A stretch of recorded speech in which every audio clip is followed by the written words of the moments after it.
Hi everybody, here's ROC NOVA.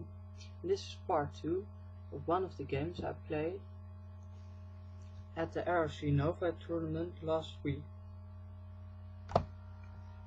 In the last video we saw he played bishop e6 and he thought that he could win a piece, but after queen e7 we saw that he couldn't, because after taking I could play rook to d8 and then his bishop is pinned. Now he saw it, of course, and he played bishop f5. Now I thought that I could take on c5, and he played bishop takes c8. And I think this is a weak move, because my bishop on c8 is a weak piece, and his bishop on f5 is a strong piece. Normally, as I told in part 1, it isn't very smart to exchange a strong piece for a weak piece. Though now he seems kind of forced to play it, because his bishop is attacked twice and only defended once. But I thought that knight e5, attacking my queen, then I should go to d6 with my queen, and then queen c2 might be a good continuation, because then he's attacking my knight and defending his bishop.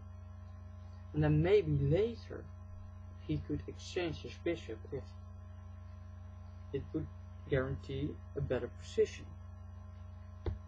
But he played it directly. Bishop takes c8. I took back with my rook on a8, and he played knight e5. Obviously he's attacking my queen, and it's also pinning my knight, because if my knight goes away he may take to on c7 once he get more pieces on c5. So played queen d6. I have to, because I have to defend the knight.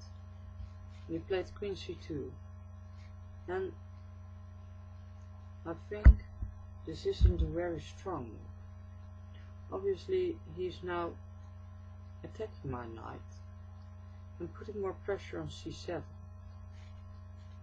but he also could have taken my g5 pawn straight away, and then material would be even, and chances then are almost equal. Queen c2, of course, also playable. I played knight e6, normal move, and knight takes 4, attacking my queen. And now I made a mistake, and this is just a mistake that just shows that I have a lack of games. Normally I wouldn't make such a mistake, because here I played queen to e7, and obviously now he can take a knight, have to take back, and then g5 again hangs.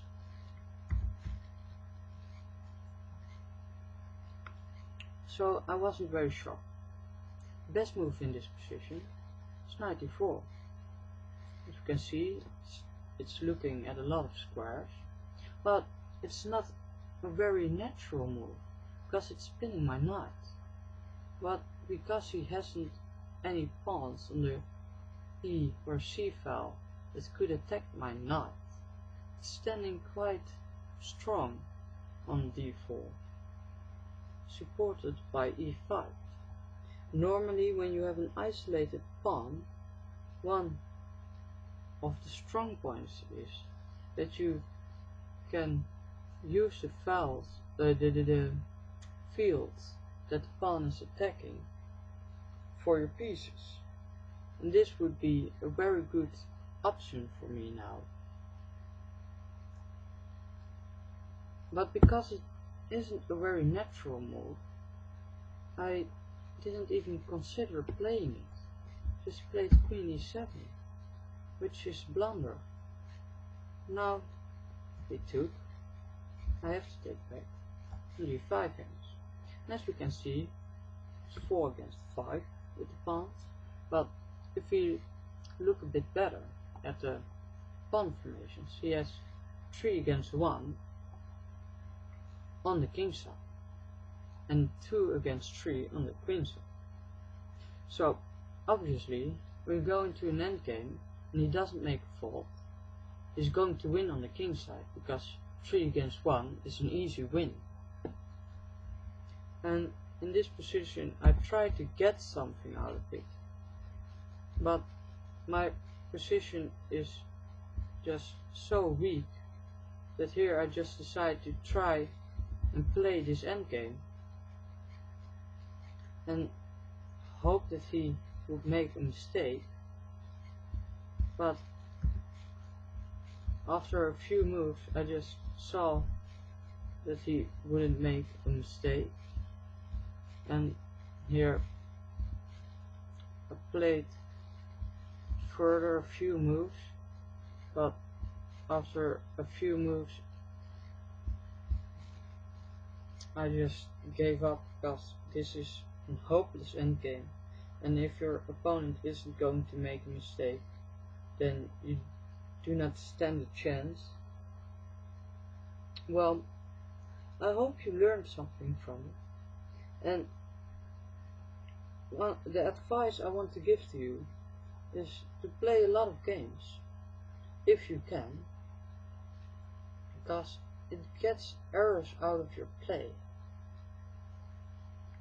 Thank you for watching. Any comments or questions, please leave them on YouTube, and I hope to see you next video. Bye.